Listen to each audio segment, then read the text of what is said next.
Hello, my middle-aged, turning very elderly, maybe not very young mutts. I am Devin Shepherd, And I'm David B. Jacobs. and we are Cadaver Dogs. We are back. This is our very first episode with, sadly, David and I without Rob, but we are very excited. This is going to be our first long-form episode where we kind of change things up. It'll be in a lot of ways familiar, in some ways different, but our number one change is that we have a guest joining us for these episodes. And today we have one of our favorite horror podcast friends, Allison Broder of the Who's There podcast. Hi, Allison. So happy to finally get you on the show.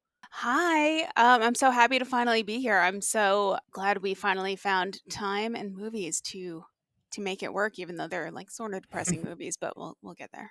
It's just, yeah.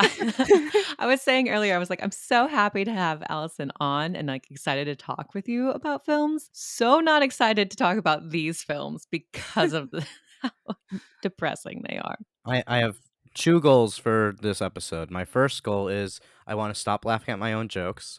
My second goal is thank you. That was actually very hard for me. It's still very hard for me. My second goal is that I want to not cry while discussing these movies. No promises. No promises. Yeah, No but it's not I really won't possible. cry, so I'll hold down the fort while you're both sobbing. Thank you. Thank you. Appreciate Thank that. you. See, this is Yeah. why we needed a true professional podcaster on to like really carry these exactly. films through when we can't.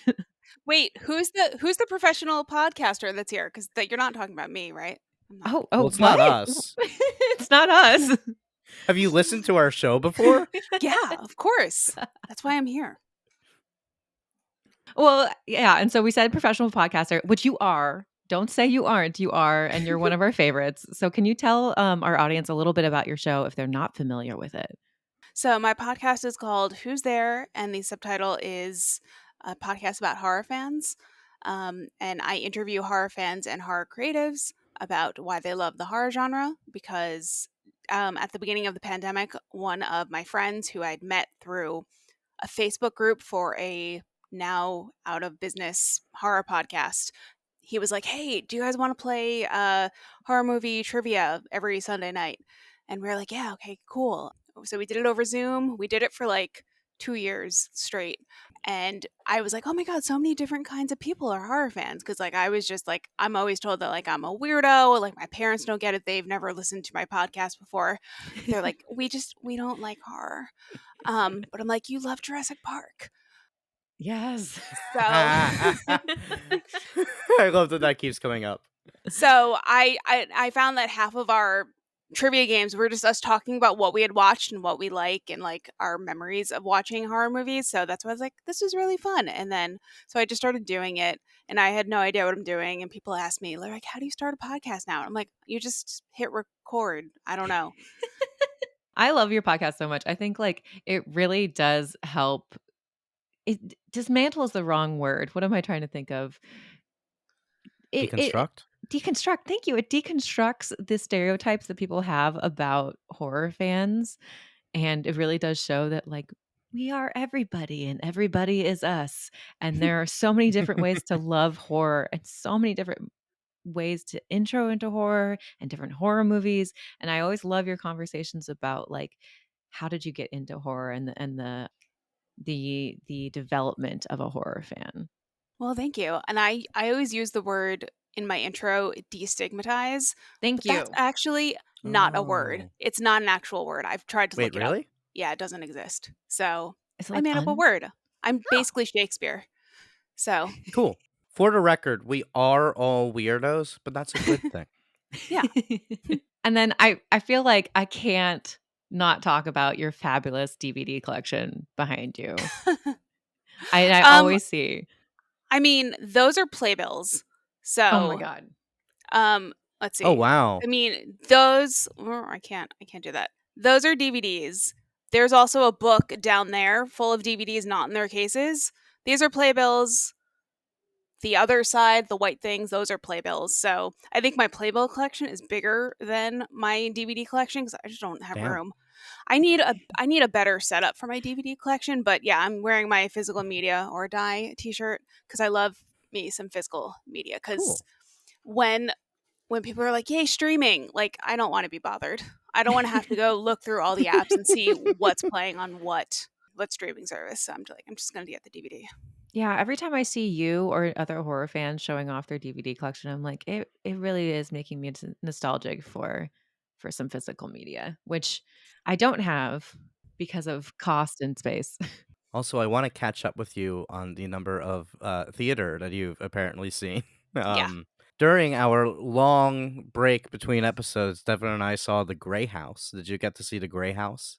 Yeah, that was super, super spooky.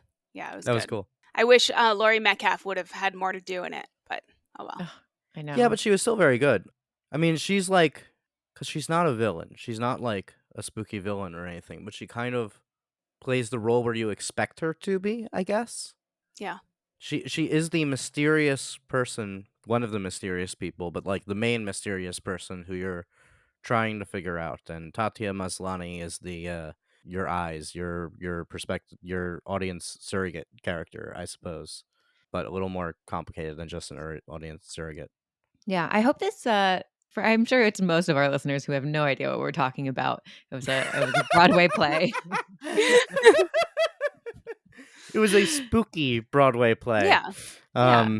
Yes, about the old spooky house, and it's all women, and it's great. It's all women, all little girls. It's basically a retelling of Annie minus Daddy Warbucks. Oh. Huh. And minus That's the the way to music. sell it. So. And minus the music, yeah. Yeah, and Not minus plus all the music. Yeah, there was some singing, I guess. I had forgotten that.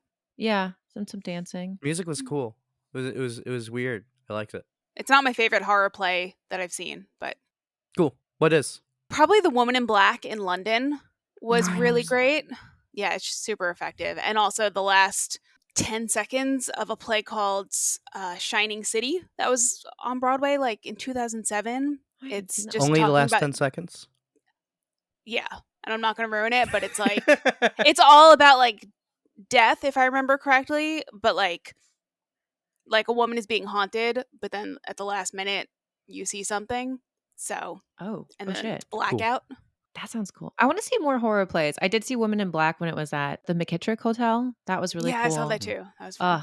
There's some good jump scares in that play. Yeah. Oh yeah. Yeah. I only saw the movie. I like the movie. It's good gothic The movie horror. was good. Yeah. It is good Yeah. gothic horror, and gothic horror always gets a bad rap. I feel like every time there's a gothic horror movie, everyone's like, ugh.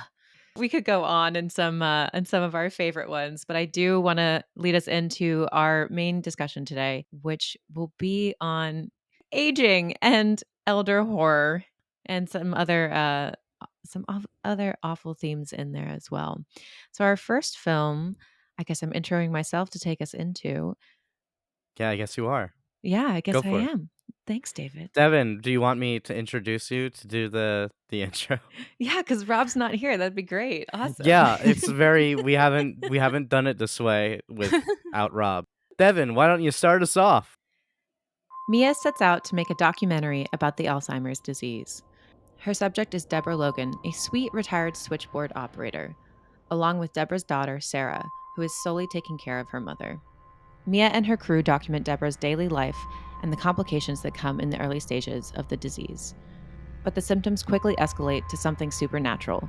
Windows fly open, Deborah seemingly teleports on top of counters, she harms herself, unknowingly speaks French, and violently threatens Mia's crew. The worst night is when they find Deborah at her old switchboard, aggressively ringing number 337. Sarah sends her mother to the hospital for a supervised stay, while Mia researches number 337. The number belonged to a man named Henry Desjardins, who disappeared after murdering 4 young girls. It is believed Henry was using the girls for an old Native American ritual, but he disappeared before he completed the ritual with the 5th victim.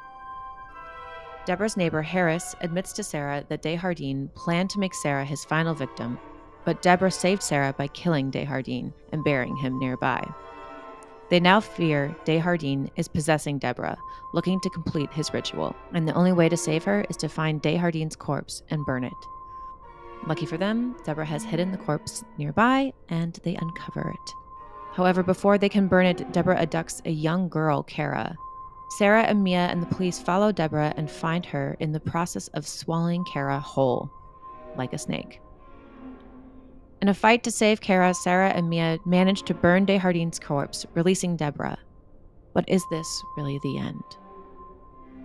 This is The Taking of Deborah Logan, directed by Adam Robitel, written by Adam Robitel and Gavin Hefferman, and Deborah is played by Jill Larson. Hell yeah. Woo. We haven't done a found footage movie since The Sacrament. Oh, yeah. I like I that think one. this is only the second one we've covered, like, period. There's probably a reason for that. But what we wanted to start off this conversation with to get us going is how do you guys feel like this movie is using the horror genre, the possession subgenre, to talk about dementia and aging and whatnot? Do you think that that works? Do you think that that's a good vehicle for that discussion? I think it's a more effective tool to do it through the lens of, or the medium of found footage than it is to just make a movie about someone that's old and weird. I mean, The Visit also uses found footage, but they do it in a less appropriate or inoffensive way. I feel like it's a little bit more exploitative than Relic because of the cameramen that keep cracking jokes, but it's also, I really like this movie. So Yeah, it is really interesting to approach this. Well, through the characters that are the documentarians in this film, they aren't really like established as much. I feel like Mia and her team Yeah. are very much in the background and not main characters themselves, which is not something I feel like I see a lot in found footage. I feel like normally we would see Mia, who is the director of the film, to be a little more prominent in the story, but in this one I kind of feel like we could have lifted her out and still have gotten the same story. I agree. It's kind of hard to determine who the protagonist is.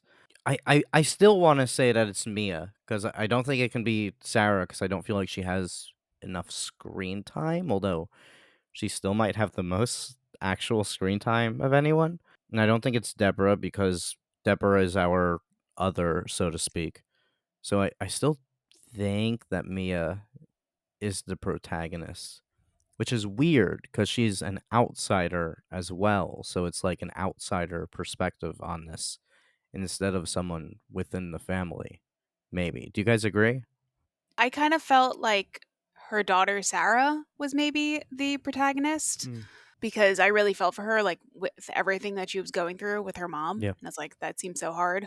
While Mia was just like, she probably should have stopped filming at some point. Mm. Yeah, definitely. I don't know. She's also a main character, but I sympathize more with Sarah. Yeah, I agree. Sarah's definitely like the more developed character. It is weird that Mia keeps filming because I feel like we never are really introduced to why Mia wants to push forward and keep this documentary going. I mean, she's a medical student.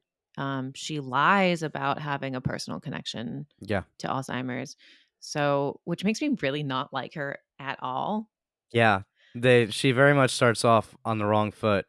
I mean, I think that she's just trying to make a name for herself. In some ways, it might actually be commenting on documentary as a whole. I mean, are documentaries generally exploitative? They're not supposed to be. There are like guidelines for documentarians in how to do things ethically. I don't watch enough documentaries that be really educated on this, but I know some they don't always follow those guidelines. I mean, it's the same thing in journalism. Is ethical journalism, but then you have less reputable sources that don't necessarily follow the ethical guidelines. And it feels a little bit like Mia is fitting into that category where a lot of what she's doing is questionable. At least I think so. I mean, we can talk about that if we think that her doc is exploitative and all those things. Yeah, I agree with that. I also want to know, what kind of medical student is she where she has to make a documentary for her Yeah. schooling? Like Oh what? wait, she's a medical student. I thought she was a doc student. I thought she was a filmmaking student. I don't She's a medical student. I don't know. Well, Devin, you said she was a medical student. I don't I remember what understood she that she is, was but Oh, yeah, I thought she was a medical student. Maybe she is a filmmaking student? If if you both understood that, then I might have just gotten it wrong. Well, I think it says a lot that, like, we don't spend time learning about her character, and the time that we do spend learning Yeah. about her character, she's lying about things, she's getting mad at her crew, Yep. it's all these things that just, like, makes me not like her, but if she is a medical student, I think there is something else there to be said that if we believe and we should ask that we should follow up with your answers there too. If we believe that this documentary that Mia is making is exploitative, maybe it then also comments on the medical community in looking at their subjects and looking at their patients, especially in this disease and how they treat their patients. Is that exploitative? She reminded me of the girl from Blair Witch Project. That Heather. I feel like the movie Heather, thank you. I feel like the movie is making parallels there or making homages there since it's like her crew is the same size as the crew in that movie.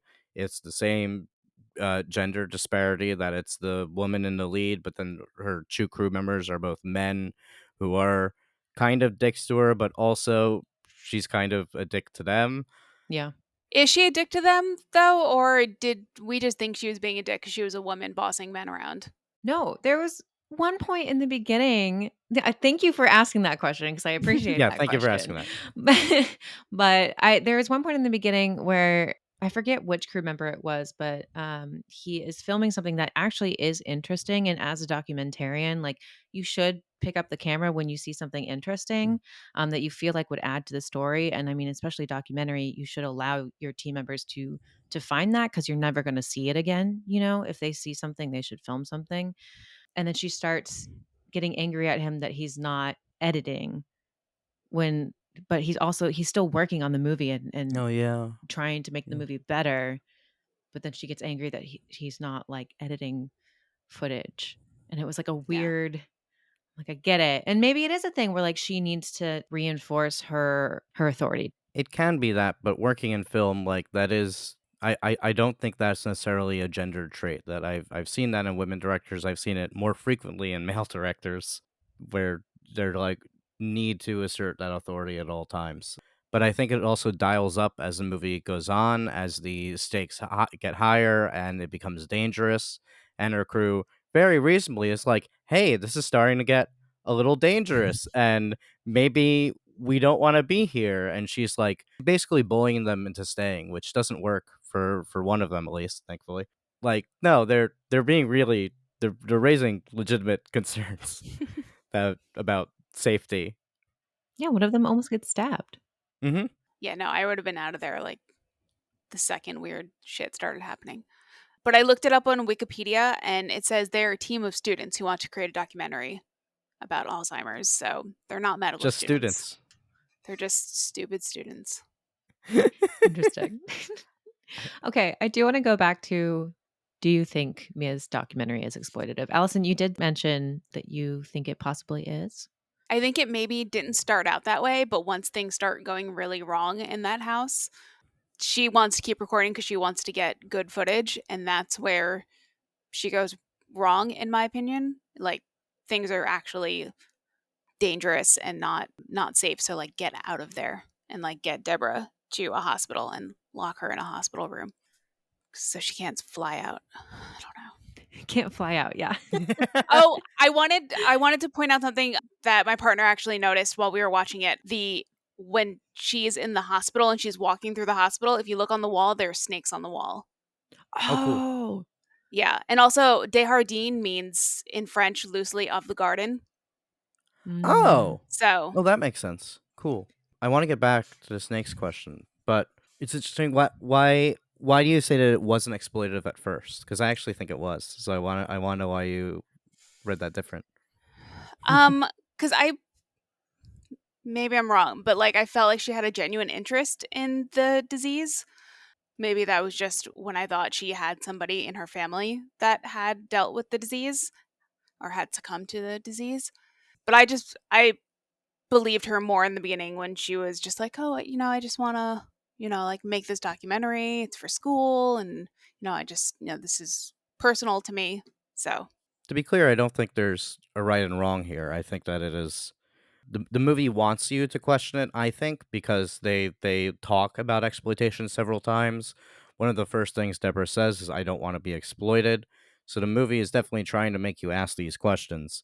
But I don't I think it's up to you to decide for yourself whether or not you think she's exploiting Deborah Logan or Sarah or whoever. The reason I think she is in even in the beginning is one, she lied, which is kind of mean, and and two, this is more interpretation, but in the beginning of the movie, they go there, they're talking about how they may or they may not choose this family. They're more so just interviewing them. And the family is clearly in it for the money that Sarah explicitly talks about, like all the hospital bills piling up. Like they don't want to do this because they want to do this. They have to do this because they can't afford the bills.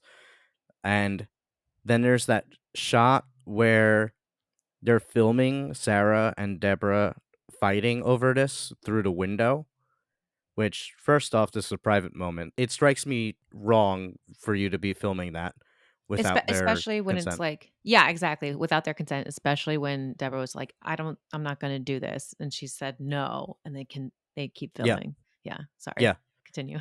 No, yeah, I agree with that. Thank you for explaining what I was trying to get out. And also because I think that's why they chose this family. Right after that, Mia talks to the camera and says, like, things that she's not telling the family, that actually I'm really interested in exploring the effect it has on the caretaker. That's what interests me so much. Mhm. And because of that, I think that she actually chose the Logans because she saw that there was that tension between Deborah and Sarah, and that was what she really wanted to explore more than the disease, and is not being upfront with them about it. oh yeah, that's a good point. I had forgotten about that.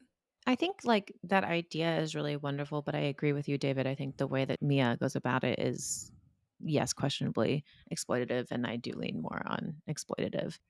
I was reading an interesting article by Alex Hall called The Taking of Deborah Logan as a Faux Queer Archive.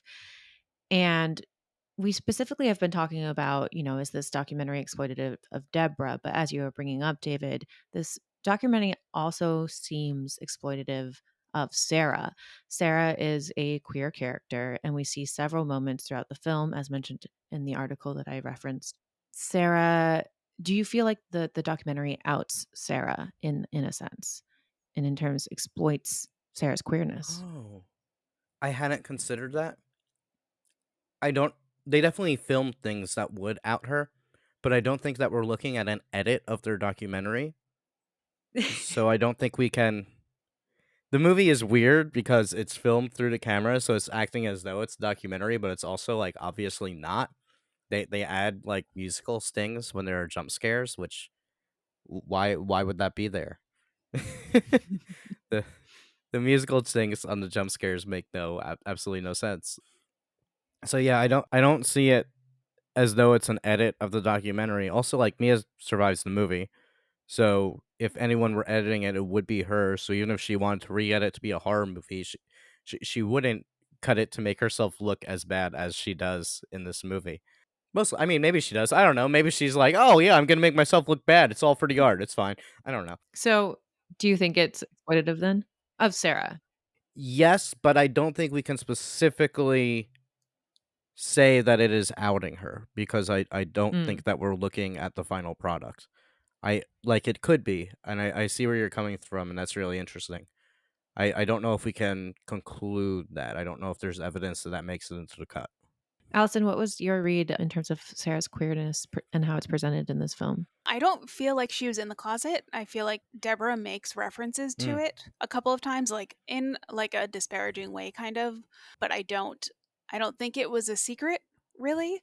mm. If the cut of the film that we watched was the final product, I feel like it would be including parts that are like private to Sarah's, like her side conversation with the cop and whatever. Like that wouldn't be appropriate. Yeah. But I'm not sure. I really think that Sarah's closeted. So, That's a good point.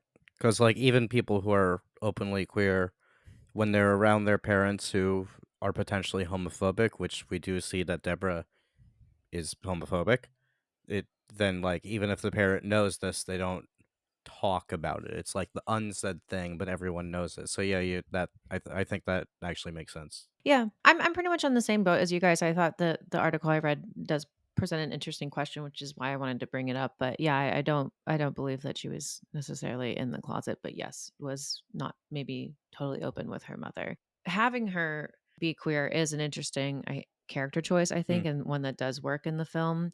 And I think it especially like adds that tension between her and her mom, as you were talking about, David, and does make this full arc when they reunite at the end a little more sweet. Or when you discover that Deborah killed Desjardins in order to protect her daughter. It does add that sweet mother daughterness. And going off the queer themes and the fact that Deborah kills Desjardins, you can read this movie as Desjardins being trans Oh boy. because you can. Like the No, more I'm I think about curious. it, more I'm like, yeah. So he's doing this ritual where he murders women to gain immortality. It's never elaborated on too much how that works, but we see that after his death, he possesses Deborah. That is the inference of the movie, is that it's Desjardins possessing Deborah. And then there's the slight maybe implication that in the end he winds up moving his soul to the little girl. Maybe. So it seems like the ritual is immortality via possession, Mm. and specifically possession of women, of girls. Now, you can say like that's just what the ritual is. That doesn't mean that he wanted to be a woman. It just means that he wanted to be immortal and this was the way he had to do that. But like in a movie that has so many women in it and the villain is a man, the like if they didn't want that, they could have just made the villain a woman, but they made it a man. So now it is a man possessing women, and then it lends itself into that narrative. It's not necessarily politically correct in the way it goes about it.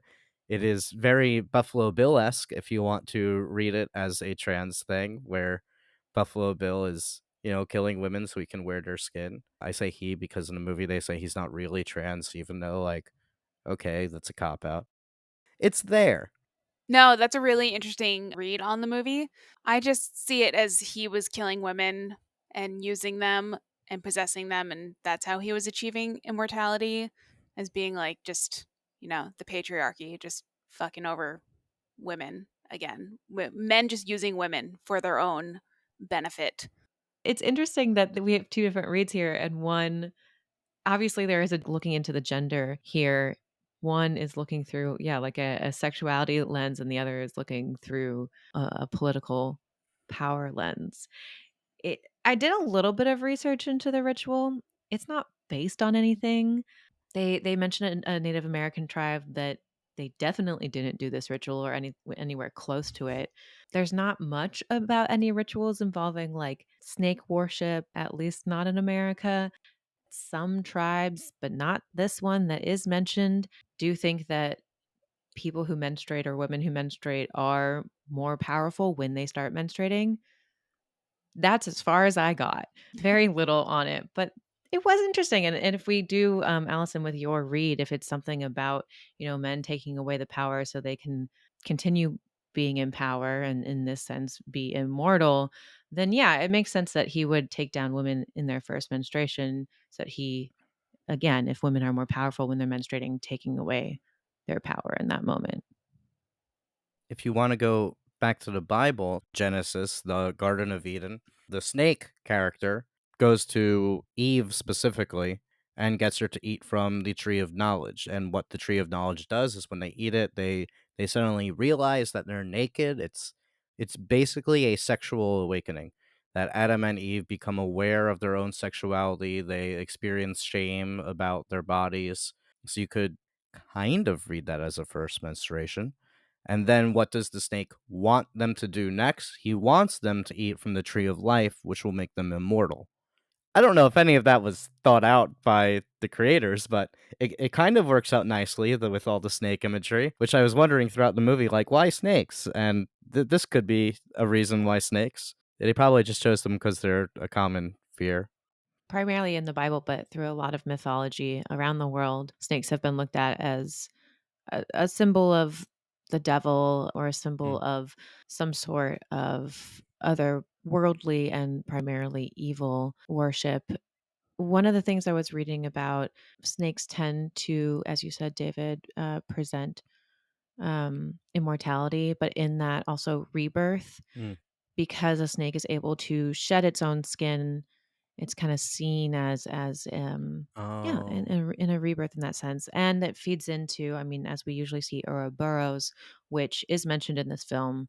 In the ritual, the young girls have snakes eating themselves carved into their foreheads, which again feeds into immortality. I also see it as self-consumption, and I think that fits a little bit into the disease itself that we see Deborah suffering from, which is Alzheimer's. In her body is eating itself. It's withering away. It is destroying itself from the inside out. So I saw a little more of that connection. Yeah, that's really interesting. I like all of that. Thank you. Can we talk about the snake shot? Ugh, maybe that's what he did with them. It's an image. It's an That- image. David B. Jacobs. It's an image. Yeah, that's the thing that everyone always remembers about this movie is It's that just like shot. a creepy pasta shot. It looks like something where, without any context, you would just find it on Reddit and be people like, "What's the origin of this image?" That's a meme now. Is that they just post the creepy pasta goes, "Oh, what's the origin? Oh no, does it have an origin? Is it real?" I'm like, okay. I watched an interview with the director, and he said something really interesting that I really loved. He said, you know, this movie was very low budget. They didn't really have a marketing budget. So he's like, I needed to spend money on one shot that people would talk about, and it would be the self marketing that they would Oh, do. And that was the shot. I Mhm. was like, oh, that's brilliant. Yeah, that's how I oh man. I eat all my tofu. I just swallow it whole. Are you a Oh, why did I vegetarian? do that? Mostly vegan, but I eat eggs again now. So yeah, Nice. I'm yeah. a vegetarian. I eat cheese. I think I'm not eating eggs anymore because I'm not because of moral stuff, but because I seem to have developed an intolerance to it, Oh, Oh and man. it no, sucks. Yeah, I keep getting God. stomach aches. Oh, I stopped eating eggs for the past week, and my stomach has been better. So I'm God. like, that sucks. That probably means that it really was eggs. Well, I God, don't like it. aging is great, I don't like aging. especially not after these movies. Yeah, no. Obviously, as you can tell, we are wrapping up Deborah Logan and we'll move on to Relic. But I did want to give some space to chat with Allison and hear more. So you were talking about movies that you don't like. What are some horror movies that you tend to like gravitate towards, or some of your favorites? I'm curious. I really love psychological horror and found footage horror. I've realized since I started making like TikToks and reels, I'm like, oh, I just love these found footage movies. But my top three favorites of all time are Cloverfield, which is found footage, The Mm. Ring, which is psychological ish slash ghost, I guess, and then Scream. Yeah, I like horror movies where there is like a good story. I feel like The Ring has a really good story, and it has really great atmosphere.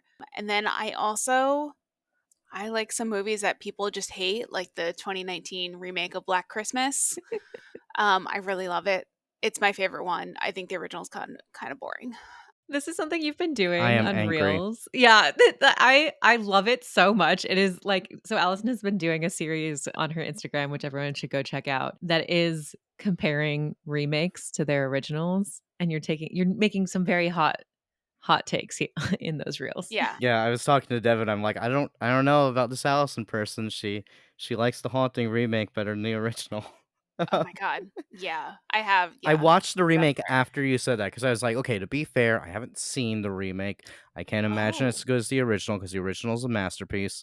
But let me watch the remake. So I watched the remake. It was not good at all.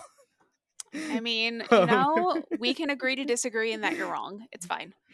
Other way around, but yeah, we can agree to disagree in that you're wrong. Yeah, I really like Rob Zombie's Halloween better than John Carpenter's. John Carpenter's nothing happens. It's boring. The first time I watched it, I think my expectations were that it was going to blow my mind, and I watched it for the first time in like 2018 before the first reboot came out, and I was like, "What's going? There's nothing happening. He killed some babysitters, and I didn't see anything, and that's it." I was like, I feel like I'm being attacked. "Sorry." I think there's steam coming out of David's ears.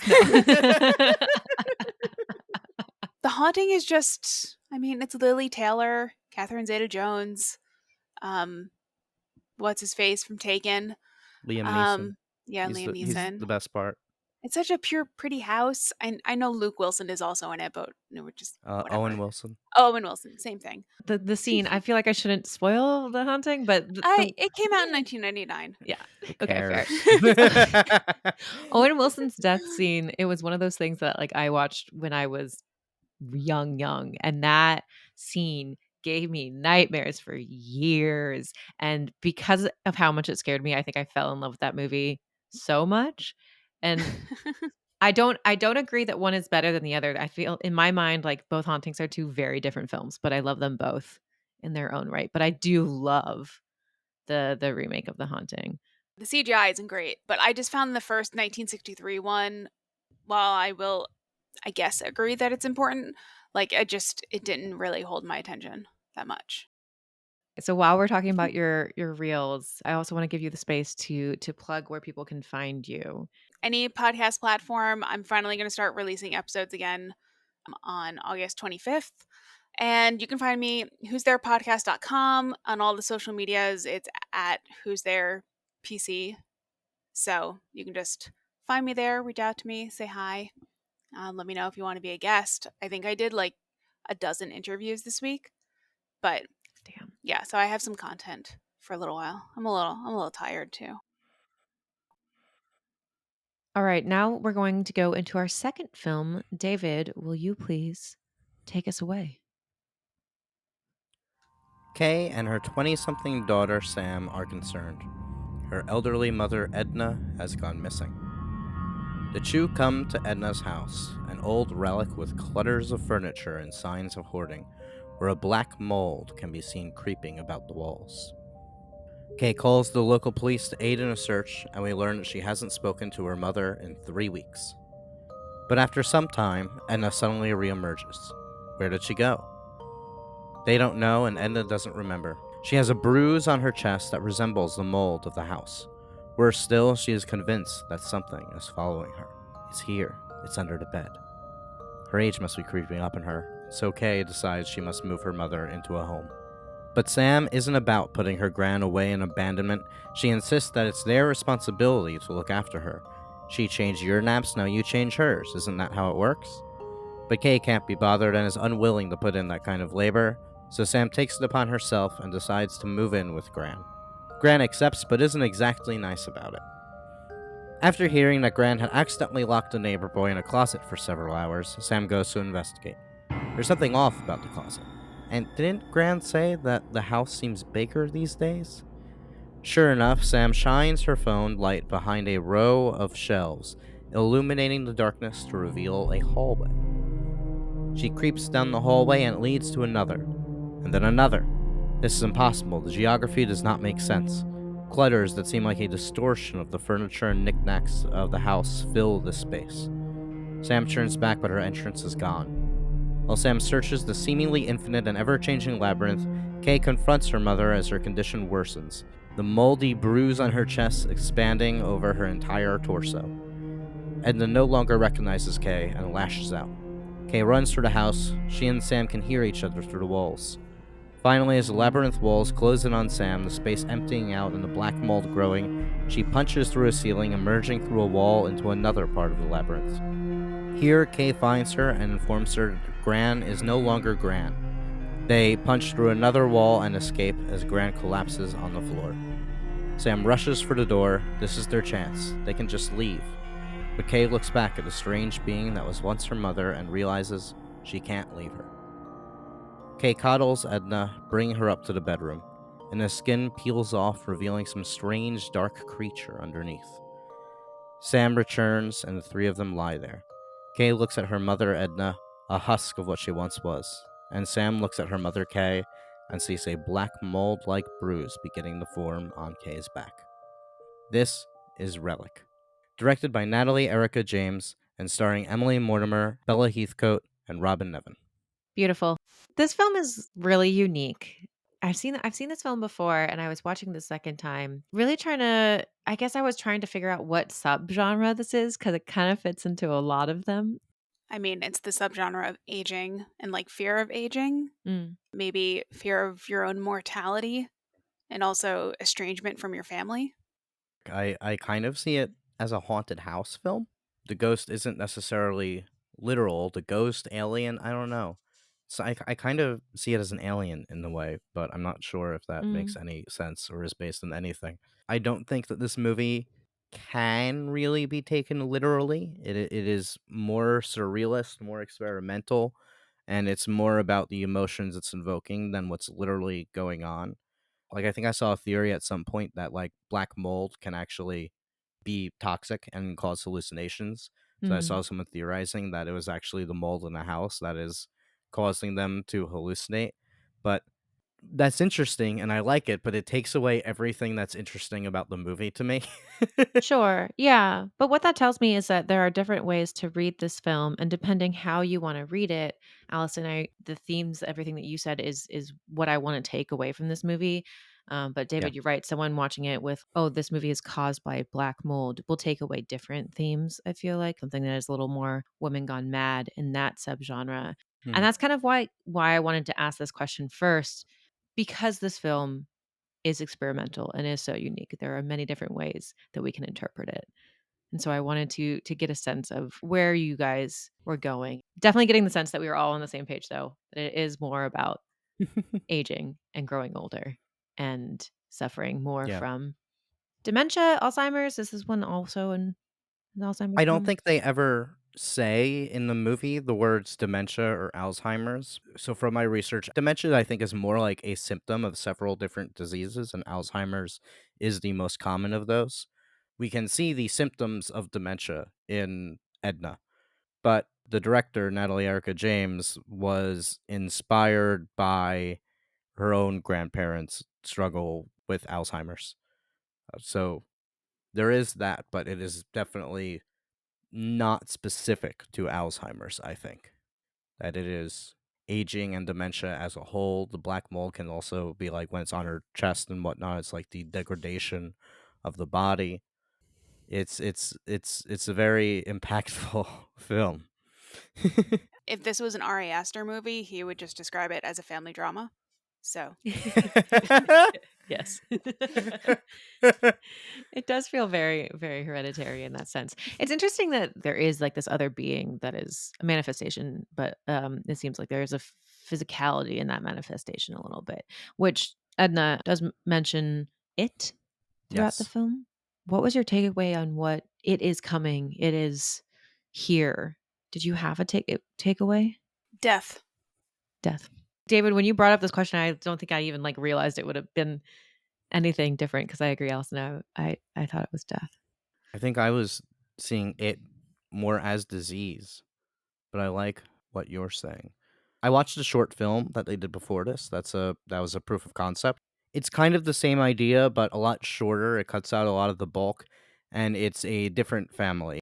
The woman is still named Sam, and it's her father who is dealing with whatever it is. Mm. And in that one, the little black alien creature shows up slightly differently because instead of them peeling off the skin like a snake, that works out. And the final shot of the short film just shows this black creature wrapped around the father and like staring at Sam as he's walking away from her. It's kind of a jump scare. It's really creepy. So if you want to take that as like part of this universe, then you could kind of extrapolate that it's almost a possession movie, actually. That Mm. it's something, whatever this thing is, it is becoming her. It's taking her place, and it's slowly working its way in. Like in Insidious, when you have all the photos of the old woman ghosts getting closer and closer and closer to him, and the goal is eventually to take him over. That's kind of what's happening, maybe, where the black alien is getting closer and closer and closer to her until eventually she becomes it. But it also works as death. I loved the shots in this movie, which I don't think I caught the first time. I don't think I was paying enough attention, where you just like they pan to like a doorway or a window and you like see the black thing just standing there, Mm. but you like kind of don't Mm, unless you're yeah. actually focusing on it. I think I totally missed that. Oh, yeah, it's in like the first half of the movie. Yeah, I definitely go rewatch it for that. It's creepy. Oh, but that means I have to watch this movie again. I'll keep that for my bone reviews. Um, Rewatching the movie, I also noticed that they never actually say explicitly where Edna was when she disappeared. I assumed that she was in the labyrinth. I had remembered that had been explicit, but it actually isn't. Do you guys also think she was in the labyrinth, or do you think something else was there? I don't remember them mentioning a labyrinth. I thought she was probably just at the place in the woods where that house was. Hmm.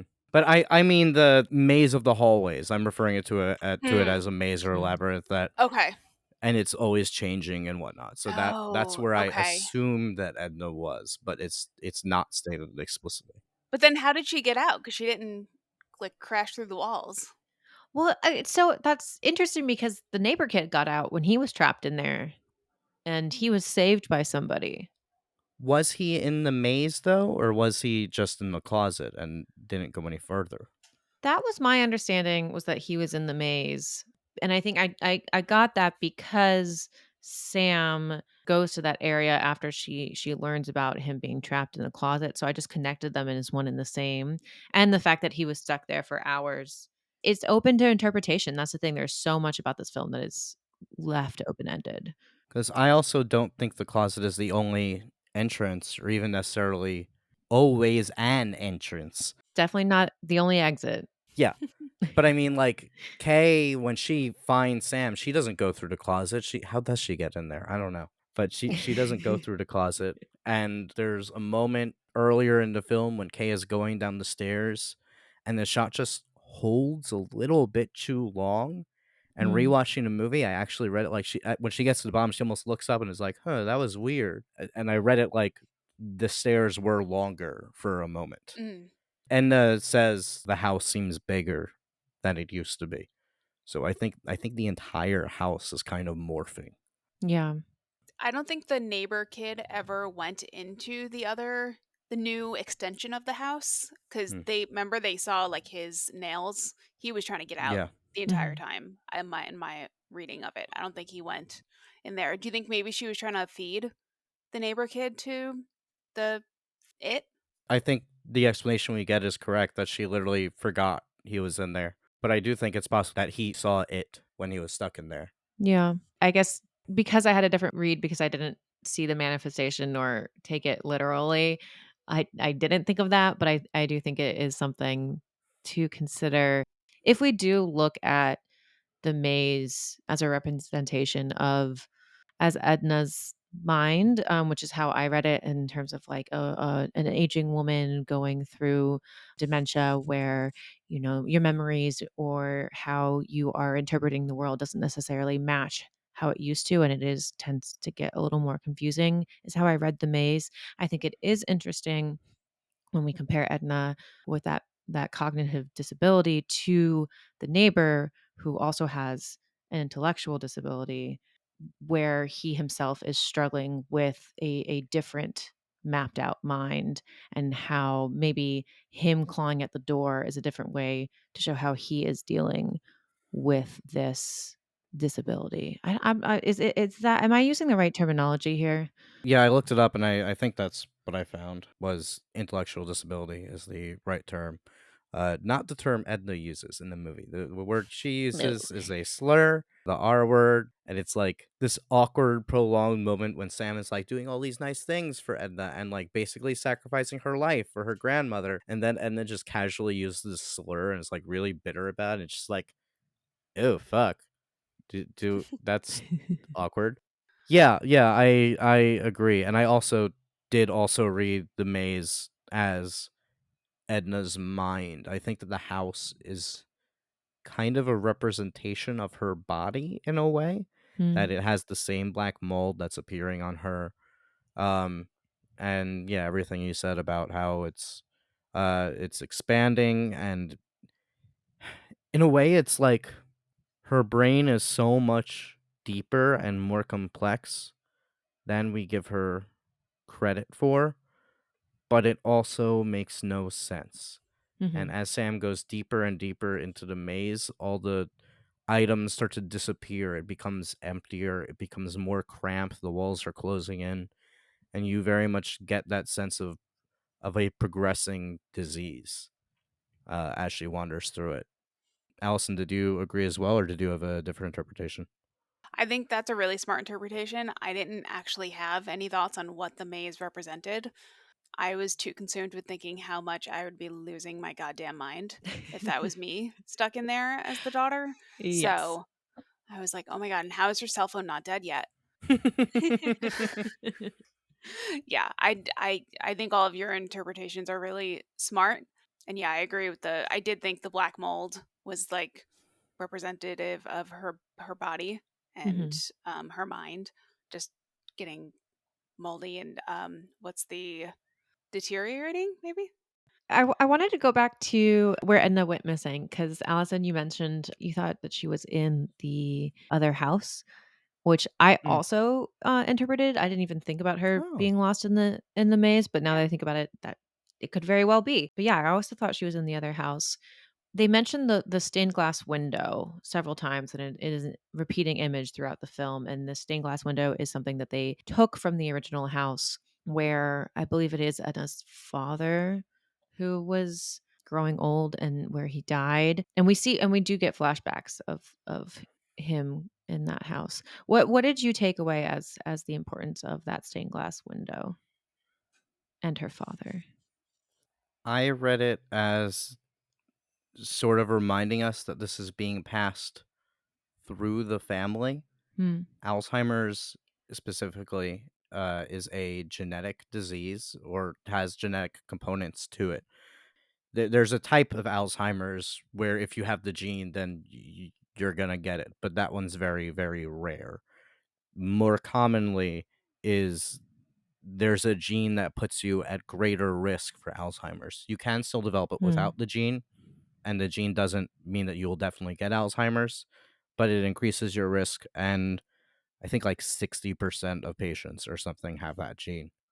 So, because this is something that came from Edna's own father, grandfather, or whatever it was, and is now being passed on to her, and since we see the black mold originating there, I kind of read that as the genetic component.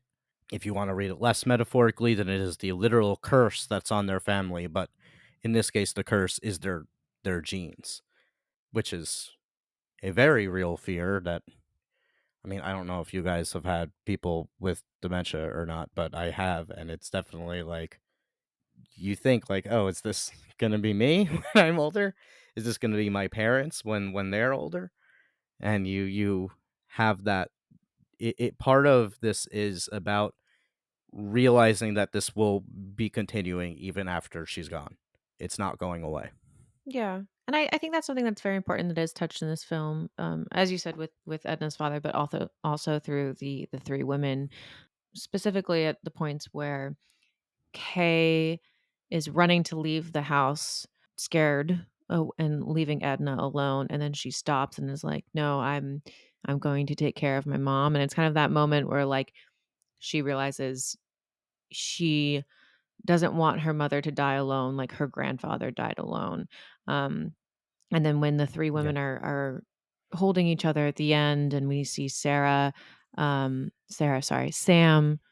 notices the black mold on Kay's arm, we say that yeah, this is eventually obviously going to happen to Kay as well.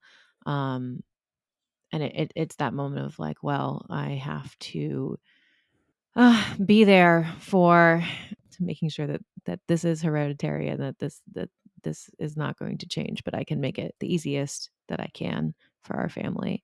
But I agree that that hereditary thing is what I took away from it as well.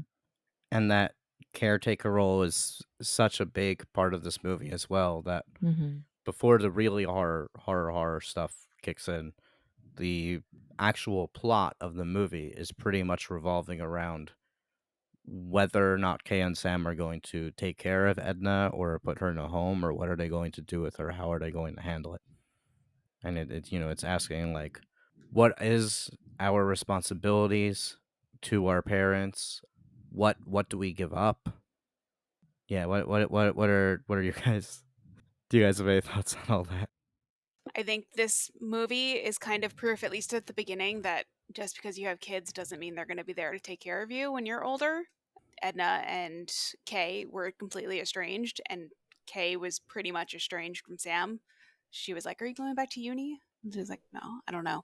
So I think, oh God, I know many people who are older and they're like, "Yeah, I don't want to. I don't want to have to ask people to take care of me Yeah. when I'm older." So I think it's a really hard thing to decide because as like somebody's child, you feel like you have to or you're going to be judged, but also the aging person oftentimes doesn't want to put that on you, that burden on you. I always tell people like when I get to this stage of I can't take care of myself, please just euthanize me.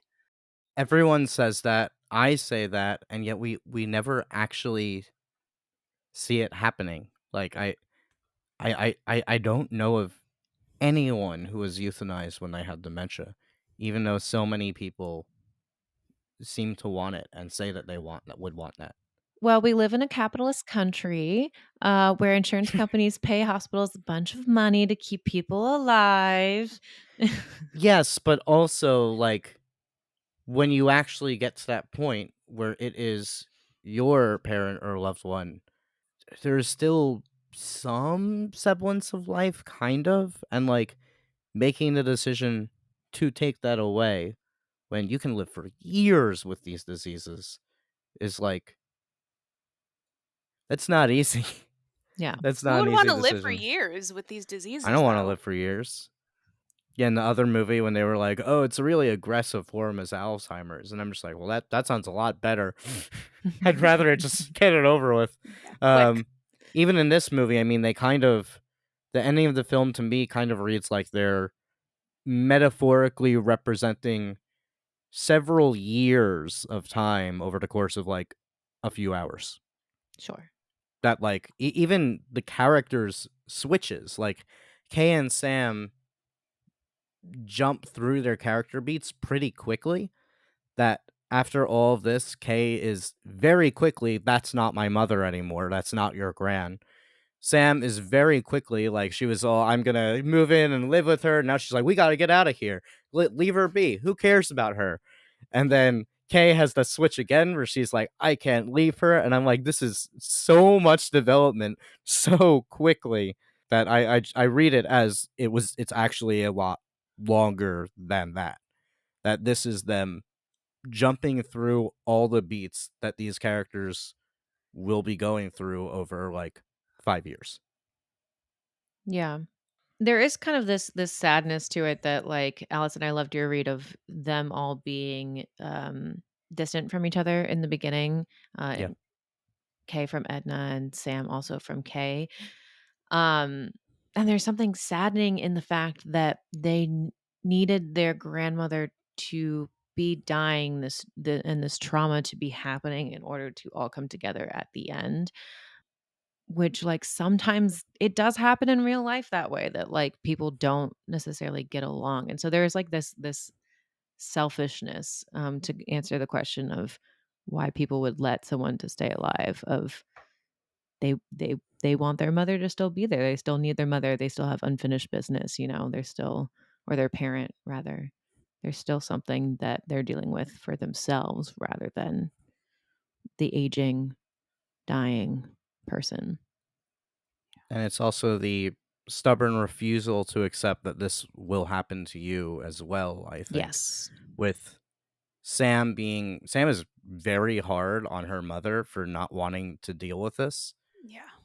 That like you are also estranged from your mother, and I mean it kind of circles around and eventually gets to the point that Sam knows what's happening but doesn't really understand it on a fundamental level. She Mhm. probably didn't know Edna as well as Kay did. She seems very shocked at the R word slur that Edna uses. She does not have that same relationship. She has not seen all of Edna's faults. Kay has. That's the relationship that Sam has with Kay, which she is eventually going to need to face, as Kay will also succumb to this disease. And now those shoes are going to be flipped, and Sam is going to need to struggle with the same decision. And Kay has seen her grandfather, I think, deal with this as well. So she Right. also has a better grasp of what's about to happen and how bad it's going to get. Yeah, Sam is definitely judging Kay for wanting to put her mom in a home, but I don't know if their relationship is going to be much better after, they get up out of bed at the end because she's like, "Oh fuck, this is my future too." Yeah. So maybe she might avoid her until she gets to that point. I don't know. I don't see this as a happy ending. Like they've all come to terms with their own mortality, but like it's not a happy picture. It's So, not a happy ending. And Sam will probably wind up having the disease as well when she's older. yeah. And Yeah. then if she has kids, then her kids will need to make the same decisions. It is a cycle that keeps going. But also if this movie took place in America, Oh, yeah, it's Australian. yeah, it's Our second Australian. Australian film. I think it's important to recognize that like our generation is the first generation that they say is not going to be more well off than our parents.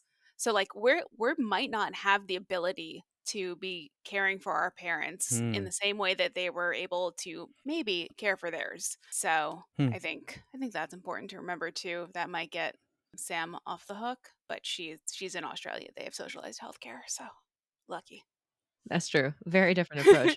It does make me curious, yeah, how different countries will then how they care for their old. And I guess you mentioning it's Australian, I should have done a little more research on how Australians do their relationship, I guess, with aging being much different than ours. I feel like in America, there is this sense, well, I mean, the way that our system tends to take care of old people is, hide them away, put them out there in the house away from everybody else, and let's just not deal with them. Like that's very much how we are set up, or at least how the country treats these people. And I didn't even think about in comparing Deborah Logan and Relic that, we're two different countries and two different political systems here, but it's still the commonality though is still, especially seen through the caretakers, is that there is questions of how we should be caring for our parents and for the elderly.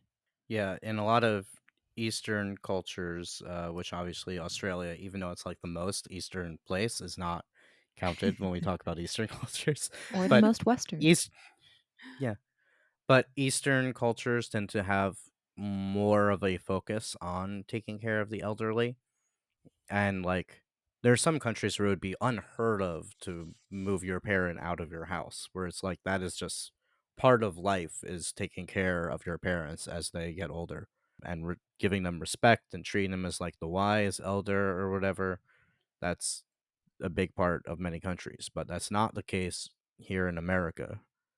And I don't know if it's the case in Australia. Probably not, because it's more Western based, and based on what we're seeing in this movie, probably not.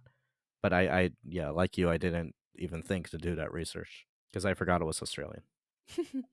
I agree that, if you can, take care of your parents up until a certain point, but when they are so physically like debilitated and mentally unwell, like I feel like your home is not going to be a safe place for them Yeah.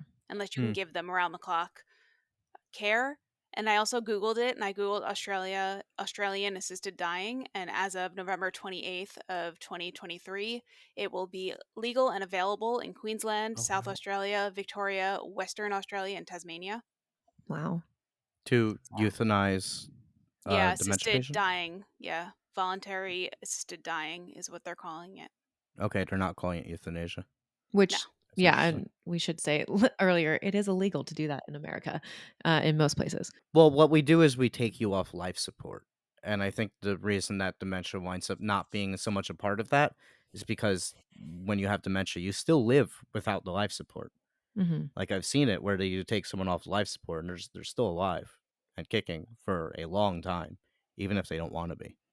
I also feel like this is just me personally, but it's like it's a huge burden and very selfish if you're having kids just so you have somebody to take care of you when you're old. Yeah. Mhm. I kind of don't think it should be the expectation because I'm not a medical professional and not everyone has a good relationship with their parents, especially since a lot of our parents didn't go to therapy. Yeah. Generational trauma can be passed down and To compare it back to Deborah Logan, you see it where Deborah is homophobic and her daughter is gay. Sarah is obviously still caring for Deborah, but I think part of that burden in that case becomes that when she is in her own home, she can't express her sexuality because her mother won't accept it. And that's a pretty big sacrifice to give for someone. Yeah. yeah. Do you see these films and their representation? I guess the way that elderly people are portrayed in horror movies tends to be a little controversial. In these two films Mm. specifically, do you see it as offensive in the way that they portray these two old women? Deborah Logan is a weird one because I think it's actually commenting on that. It has these themes of exploitation and whatnot. I think it is trying to discuss whether or not this is problematic and Mhm. discussing the objectification of older people. But it also is totally doing that. It has all of this body horror. It's making a spectacle out of Deborah's deterioration, out of her disease, out of her physical changes.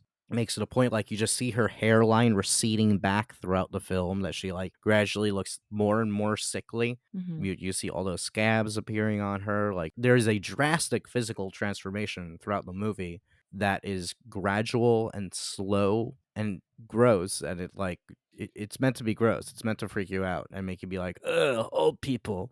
I don't know, it's hard. I feel like I do think that Deborah Logan specifically does it a little more to extreme than Relic does, but I wouldn't say Mm, necessarily to the point of it being offensive. I think for me, yes, they have body horror with the way that Deborah transforms throughout the film, but also she isn't always like it's not Deborah Logan most of the time jumping out and scaring you. It's a lot of other things that happen throughout the scene that is terrifying. And most people are afraid of dying, and a great way to represent that of course is through aging. And so how do you portray aging and therefore dying in a horror film if not it gets complicated there, like we should be able to talk yeah. about our fear of dying. We should be able to talk about our fear of getting older as it is a universal fear. But how do you do that in a way that is also respectful to the elderly? I'm not really sure. Maybe the difference for me is that in Deborah Logan, because it is his found footage thing that's being told, at least through Mia's lens, even if she's not the protagonist, it's at least like literally her lens. And she's an outsider. She doesn't have a prior connection to Deborah. She doesn't care really about this stranger. So I think in that sense, it becomes more a fear of this older person who you don't really have an empathetic connection with, and Mm, just like watching her die. Whereas in Relic, there is that connection, that they're all related and they're all struggling with their connections to this person and what it means. And I feel like it is more sensitive, more empathetic. I think that because becomes more metaphorical as it goes on, and even early on, like instead of watching her entirely deteriorate, we're watching a black mold creep over her. That it is more a symbol of her physical deterioration than an explicit, this is how she's deteriorating. I think, maybe. I reacted differently to the two movies. What do you think, Allison? Relic definitely does this better. I feel like we see a lot more of naked Deborah Logan in Mm, yes. Deborah Logan. So mm. and that's often used as like a ew, look how gross that is kind of way. So, and I think in Relic they don't do that. I think we see her like in the bath while she's stabbing herself. Yeah, but I think she's covered, right? We're Yeah, spoiling. she It's is. fine. Yeah, Yeah. Layers of she's hope. covered like up to here. I thought it was more tasteful in Relic, and it's a more serious movie. There's really no comedic relief anywhere through it. It's super intense for 90 minutes and super you're just wondering what's going to happen and where this is going Mm-hmm. and how much longer you have to sit through this movie because it's not fun. Yeah, no, I think that's really important. You mentioning the nudity that is presented in both films. So, Taking of Deborah Logan is through a male lens. It's a two male screenwriters and a male director, and Relic is a female writer director. And I think because these films both are all about female characters, and specifically the older people are women, it is interesting to look at it through the gendered lens here a little bit. Allison, I mean, like you said when we were talking about Deborah Logan, the way that Desjardins and your read on his take of the patriarchy and how he murders young girls, I love that so much. I think there is a way that society looks at older women specifically. I mean, the crone is so often seen through horror films as a scary old woman. That is always something that we are told to be scared of. Witches, we were always villainized, I think. And so to watch them in these movies specifically, I think, yeah, the Deborah Logan does fall more into that crone and the body horror of look at the aging woman, whereas Relic is a little more tasteful and look at this woman suffering from aging. Definitely. I read a book earlier this year that said that it's known as like a second adulthood for women after they go through menopause because Mm. they're not Oh, dealing with monthly hormonal fluctuations. So like they're very steady and they like know who they are. So and I think that's why the witch archetype was created to delegitimize women as they aged and maybe came into this second version of themselves Hmm. in their adult lives. I thought you were going to talk about Robert Eggers' The Witch, and I was like, ooh, how does that connect? I'm so No, Robert Eggers is not my director. I've tried watching that movie Ah, twice. It's all a little right. boring You like the Haunting remake better than the original. because We will it's not let it so go. good. Fight me. I will. I'll come to Astoria and find you. Great, let's do it. There's also something to be said. There's a little more objectification of the body in the Taking of Deborah Logan. These are two women who are losing their humanity in a sense. They're losing their memories, they're losing their ability to do everyday things that we are used to being called that make us human. And because we are seeing it through the caretaker's eyes or Mia's eyes and watching someone that we once knew become someone that they're not anymore and someone that they don't even know who they are, there is, yeah, the dehumanization of a person, the losing of the personality. And it is a way of saying objectification of the elderly because they are no longer who they once were, if that makes sense in my It maze of a does, and explanation. to elaborate even more, it's literally they're literally becoming someone and something else. That Deborah is turning into this snake monster, which is actually Desjardins. It's literally not her anymore. It is a different person possessing her body and turning her into a snake monster. And then in Relic, I mean, it depends on how you read the black creature thing, but we do see it as an external thing that becomes her. So it is, again, she is mutating into this other creature. Kay literally says that's not her anymore. But is that what people say like when Alzheimer's is really taken over their parent or something and like they don't have any of their old self and their old memories left anymore? Can they be like, well, that's not even my mother or father anymore? Yeah. People definitely say that. People don't usually mean it literally. Like, obviously, it is still the same person, but people with dementia very frequently have personality changes. They'll sort of shut in a lot of the time. There's also, we talked about mental illnesses on this podcast before, and I've often mentioned how, like, oh, even though this one's using it as a horror trope, in actuality, This mental illness does not usually make people aggressive. In this case, it does quite Mhm. frequently. Aggressive behavior is actually associated with dementia, either physical or verbal or even sexual. Which it kind of puts a basis in the fear of it though, right? It's Yeah, yeah, it's hard because you don't want to be afraid of your parent or someone, that you knew growing up through your whole life. But if they do become aggressive or other things, yeah, it becomes hard not to be yeah. afraid.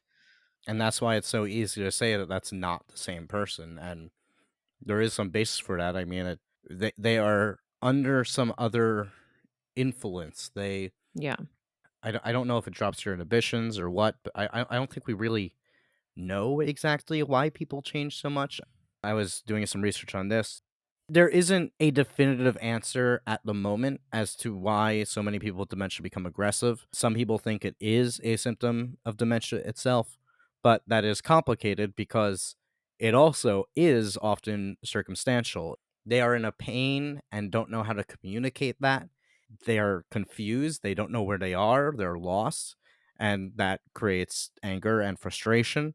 It is, if you reach out to touch them to change them or whatever, then they don't know why you're doing that and they freak out. Like, these are also just normal responses that people have to these circumstances. So it's often not clear if this is actually a symptom of the disease or if it's just the way people would naturally react because it makes sense.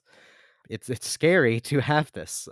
I don't think either. Well, Relic a little bit explores what it would be like to actually have this disease. I don't think Deborah Logan does. Deborah Logan is too outsidery. But Relic, when you're going through the maze, true. because why is it important that Sam is the one going through the maze? And to me, I read that it's an exercise in empathy, that she is learning the actual extent of what this is, the actual what is going on with her grandmother, and experiencing for herself, getting lost in. I mean, we were saying that the house is an extension of Edna herself.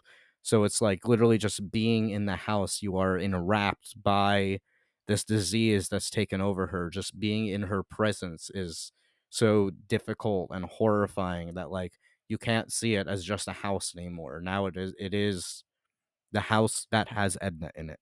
Sorry, that was a lot of thoughts, like all just back to back.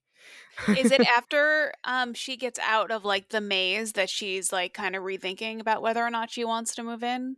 She's not even rethinking. She's like, "Let's get out of here." So here is where we give our reviews and rate these films.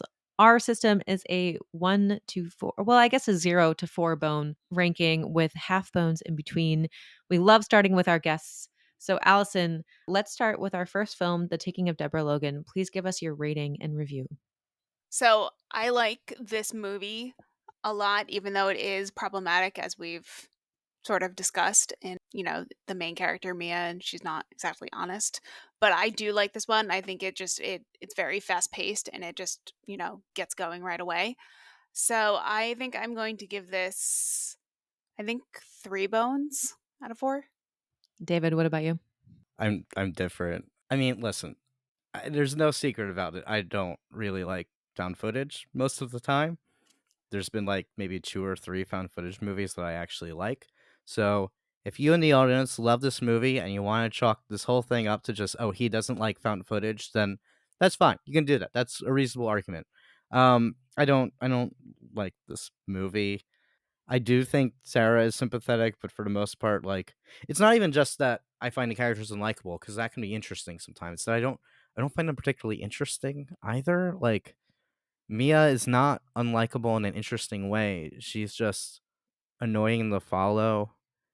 I like a lot of what the movie is trying to say, but I think that all of that is undermined by the format. I think this would have been better as a more traditional movie. Even keeping like the storyline about the documentary, fine, but like it was more traditionally shot, then then you can do the jump scares without like forcing a music string that doesn't make any sense in a documentary format. We could actually see things instead of just like staring at darkness while they're running around and we have no idea what's going on because the camera is just going wild all over the place. Woo woo woo. I don't like found footage. I'm sorry. One bone. One Well, bone.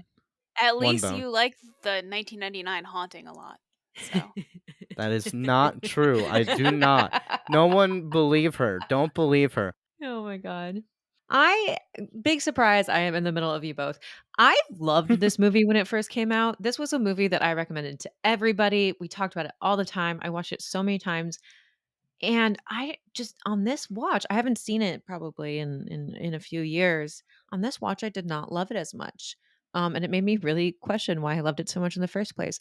I think I have kind of grown tired of found footage over the years. I look at found footage in a different way now than I did then. I think I was very much a big fan of found footage when it started resurging after Paranormal Activity, and since then have kind of like lost my way with it. There are many elements of this film that doesn't make sense to me through a found footage format. I don't think it accomplishes a lot in the found footage format. I would have been just as happy if it wasn't found footage. I agree with David. There are characters that I didn't like, but there was just a way this film was made that I really enjoy. It's different. The performance of Deborah Logan is fantastic. I'm always a big fan of old women in horror films who like go balls to the wall. I mean that you're so fucking cool. Like I want to grow up and be you. That is so awesome that you decide that you want to do this crazy performance at your age and like go so far into it. Mad respect. A lot of the scares, they were fine. They were fine. But a lot of it just wasn't unrealistic. I have no idea why she teleports. I don't know. Was it scary? Not really. Was her eating somebody scary? Yeah, definitely. So I'm going to give this 2.5 bones.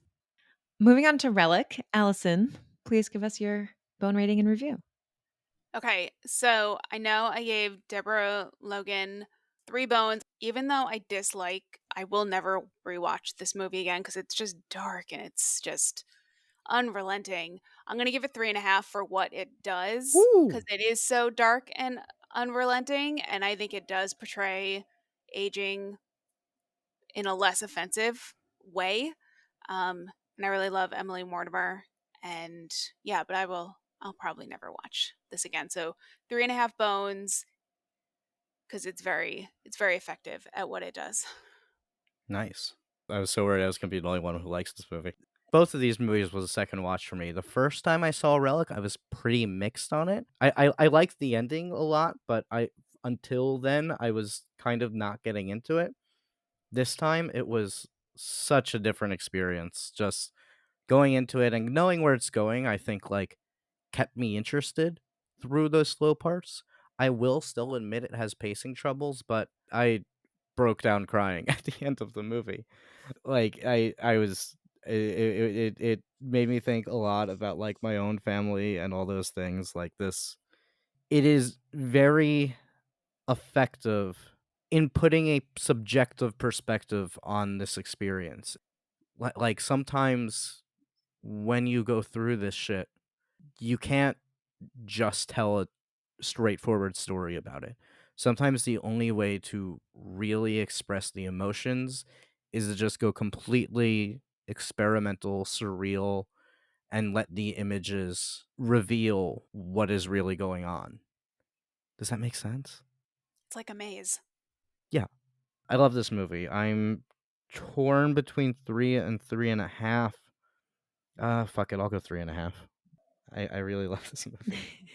So much more than last time. I was not expecting to like it this much this time. Devin, what do you think? I do not like this movie. I I wanna like this movie. The first time I watched it, I really didn't like it, and it was hard for me to watch it again this time. I will say I liked it more this time. The director I love. I love the tone of this movie. I love the execution. I love the shots. I love the direction of the actors. I think, like, as a whole, this film is very well done, and I look forward to what this director is gonna do next, which is a prequel to Rosemary's Baby, which is really exciting. Ooh. Oh, what? Oh, yeah. So I liked that. aspect about it. But overall, like I'm usually a fan of the experimental horror films. This one kind of felt a little much. It fell in the in between to me. It was sometimes literal and sometimes too experimental, and I didn't really feel like it was necessarily coherent all the way through. I am left with a lot of questions, which sometimes is totally fine, but I feel like just unsatisfied when I watch this film. It does suffer from pacing issues. I did get really bored throughout, personally. Yeah, so overall, I think I'm going to give this the same as Deborah Logan, 2.5 bones. Um, it's well done. It's just, not a film that I enjoy watching. Though, yes, I also cried at the end. It is emotionally wrecking. Do I not have a heart? I didn't cry at the end. I was just like, these people are fucked. I mean, I don't. I mean, I Personal have such trauma. a Yeah. personal.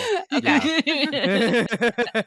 But Devin, go back and rewatch like the first half of this movie just to see those shots where you see the thing. It's very creepy, but I agree that you can get distracted from this movie because of how slow it is. I had to go rewind a couple of times because I was like, I saw something shiny, and then I was like, what's going on? That's exactly what happened. The movie has a lot of shots where it's like on the back of someone's head or where like the person who's talking is off frame. And I love all of that because it's like even when you're in the same room talking to someone, there's so much distance between them, especially with family members, especially with dementia. It's very well shot, smartly shot.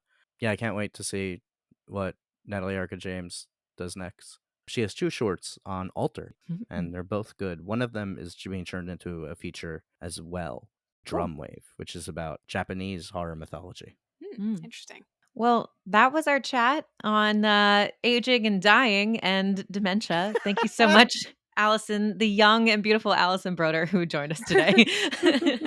Oh, my pleasure. I'm glad we found a happy topic for me to come on and talk about. Yes, thank God. Oh my gosh. We were so Right? worried that we were going to like depress you or make you watch a sad movie, so I'm glad that we didn't have to do that. These are two of my favorite romantic comedies. So thank you so much. Thank you. And thank you for everyone for listening. Tell us what you thought about Deborah Logan and Relic by reaching us at Cadaver Dogs Pod on Instagram and Twitter. And you can reach out to Allison. We'll link all her stuff in the show notes, so check her out there. And thank you so much, Mutz, for joining us today. Bye. Peace.